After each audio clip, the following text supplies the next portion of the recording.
મિત્રો જय रामावीर અને જય શ્રી કૃષ્ણ અને રાધે રાધે। જો મિત્રો આજે સવારમાં આપણે વહેલા ઉઠી અને નાહી ધોઈને તૈયાર થઈ ગયા છે અને અંધાય મિત્રોને જાજા કરીને રામ રામ। અને આજે સાંજે થોડોક વરસાદ આવી ગયો હતો અને ભેગો પવન પણ હતો અને આપણે વાડીએ આંટો મારવા જવાના છે અને પછી આપણે જોઈશું કે વાડીએ કપામાં કેવી નુકસાની છે અને વાડીએ જઈને હું તમને બતાવું કે કપામાં કેવી નુકસાની આવી છે, બરાબર ને? તો બ્લોગમાં બન્યા રહો। હાલો મિત્રો, જો હવે શિરાવાનું થઈ ગયું છે ને આજ શિરાવામાં સવારમાં બાજરાના રોટલા, મગનું શાક, મરચાં અને ચા। અને જોવો તો જો કોળાભાઈ તો આટામાં આશા થઈને જો દાબવા મીંડા છે અને માણસો હજી તો આમથી નામ એવા આટા જ ફરે છે જોવો। અને હાલો મિત્રો, જો હવે શિરાવા તમે પણ શિરાવું હોય તો આવી જાઓ અને જો માણસો શિરાવા દઈ ગયા અને તમને બતાવું શું છે શિરાવામાં। મગ શું ખાવાનું જોઈએ ને હું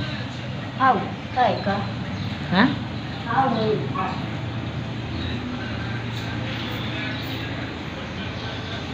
હેલો મિત્રો, જો હવે આપણે શિરાવીને અને વાડી આવી ગયા છે અને વાડી આવીને જો આપણે કાકડી મળી હતી, કાકડી આપણે ખાવાનું ચાલુ કરી દીધું છે।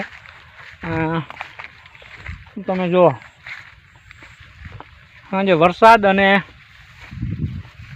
પવન બધું ભેગું હતું પણ જો કપાને કાંઈ નુકસાની ન થાય પણ આ ઝાર છે ને જો ઝાર આડી પડી જાય મિત્રો, પવન જોરદાર હતો। એમ જુઓ ઝાર તમે જુઓ હો કેવી આડી પડી જાય અને જો કપાને તો કાંઈ વાંધો નથી, કપા તો એવી રીતે રેડી જ ઊભો છે, જોઈ લો મિત્રો। તો આગળ બ્લોગમાં બન્યા રહો। જુઓ કપામાં બહુ કાંઈ નુકસાની નથી, કપા નથી આડો પીડ્યો પણ ઝાર આડી પડી જાય।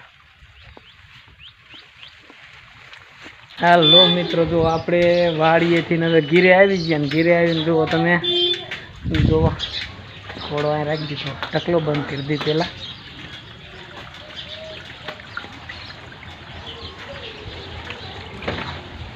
જો જાનભાઈને તાવ આવી ગયો છે, કાયલુનો તાવ આવ્યો છે, જાનભાઈ હુતા છે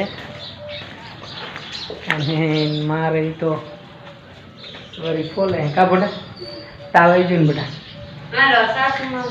સારસિંગમાં નથી તઈ